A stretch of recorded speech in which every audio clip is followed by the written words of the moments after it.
nhớ dùng cho phong chơi đó lúc chuyển nó bị tua trò trong đấy thay chơi bây giờ đi phong đi là đi lúa lo đó do ít phần gì giờ thì nó giờ đi chơi nào thì nó cái cú chỉ ta hay là nó bao rồi đó cho nên giờ ở đây thì mong tây chỉ nó là blue nữa blue thì của thì nó ít chỉ trả thì nó bố lên giờ cho nó để tàu hay cái nó mà đó thì blue nó cũng tàu cái nữa thì nó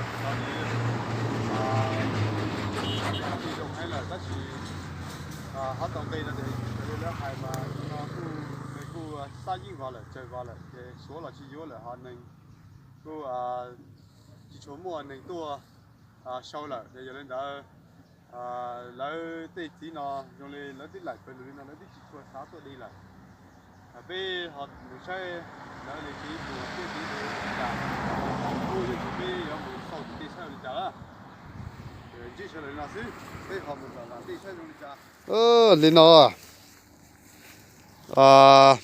lấy lắc ra đó thì nó chỉ chuẩn tàu hay có bự dùng liệu tích chỉ một mình vô để lấy tôi vô mà lấy chừng vô cho chung chua cho đặt thôi thì nó mà vô cho mình đến chỉ buộc ta lại mà lấy tích chỉ vô này bỏ thì nó đây thì bỏ thì ui hồi giờ bún lụt tàn thó tới chiều nó mà mong chọc lụt sữa chịu ra chỉ đi lụt chế nào mà giờ lụt chế và lấy chỉ bún lụt xuống là giờ chế ra chỉ cụ chỉ tao nồng không bây giờ mấy lụt chế và lấy hồ chế cho là giỏ bún lụt là một tí nhiều thôi giá luôn nó bây tao đã tụi nó mà thì phong dư của sát đến nó ta chỉ vì chỉ muốn đánh nó lại giờ nên đây chỉ cá có rồi thế à tụi giờ sâu giờ có nhiều có thì mong là chỉ thì ma nhau thì nó bỏ thì nó mới hồi nhiều thế chắc gắt đấy ha cho bốn xe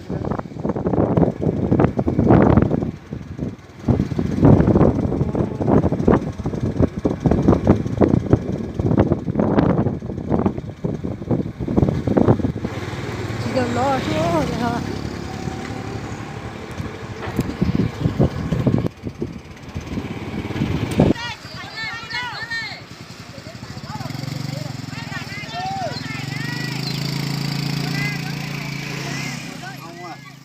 Mà đây nó bảo là nó mua nó chả cái ngọn này sóc vào tay nó rồi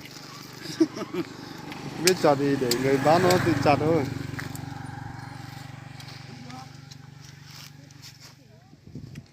đây non tiền hình đầy đó cho mong nhau đấy bé một chiếc tàu bị mua ở bé tuần để thì là thì nó xưa hả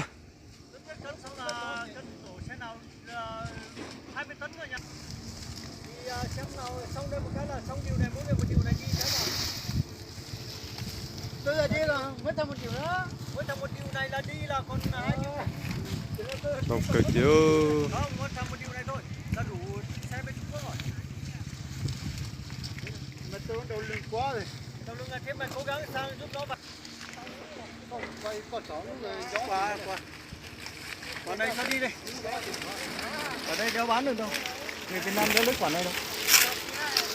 to nhỉ 2,7 cân quả này. Đây là rất xanh à? Không, xanh cũng cho nó đi. Quả này 2,7 cân. Chứ không ngồi nó ăn cho quả xanh là nó có cái ăn quả treo. 물론 짜이들. Cho nó ẩn gió thì được. Nó ra củ đấy. Còn này mình này tiếp, ở đường cũng sẽ cái đường này to nhỉ. Vườn này thu được bao nhiêu tiền đấy anh? À. 270 Năm nay nhiều quá. Năm nay anh chết rồi.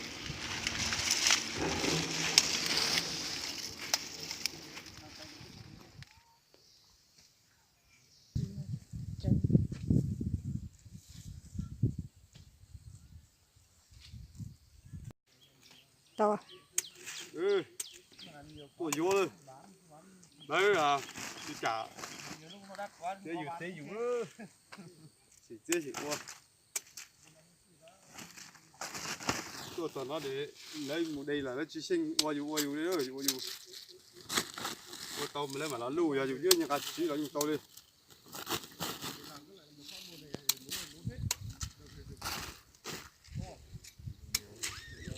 lọt cửa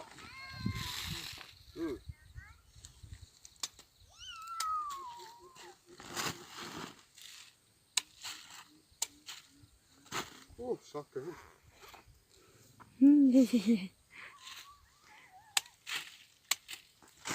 nó biết có à để mình cầm đế mình sẽ nào chỉ cỡ nếu cỡ lọc cỡ về tung lên mạng đi. bây giờ ở khu mình chưa biết cái này đâu cái ý đó không trùng hết đâu ôi tròn sao là chuẩn thế nhỉ quá chuẩn luôn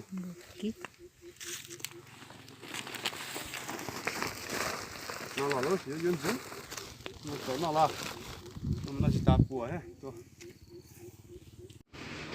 yêu xí liu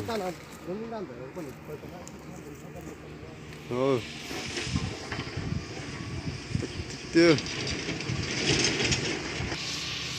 ô chỉ tàu kim một hồi luôn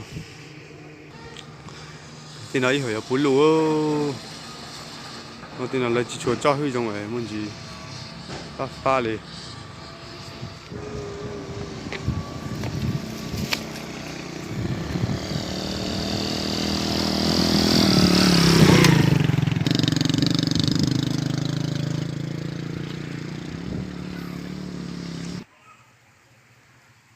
cho này bảo là chỉ tay cờ nào mà ít bùa chỉ chầu kilo nó đó ít cờ lên nào mà mua ít bùa cho ít bùa chỉ chầu kilo nó mà lớn chỉ mấy nhát cơ chỉ cá sò liền nhát cơ sò thì nó mà chỉ cá thì chỉ cá tới liền chạy thầu lú sơ là nhìn mùi cơ thế chỉ cá một hoa liền nhiều con thì không biết mà ok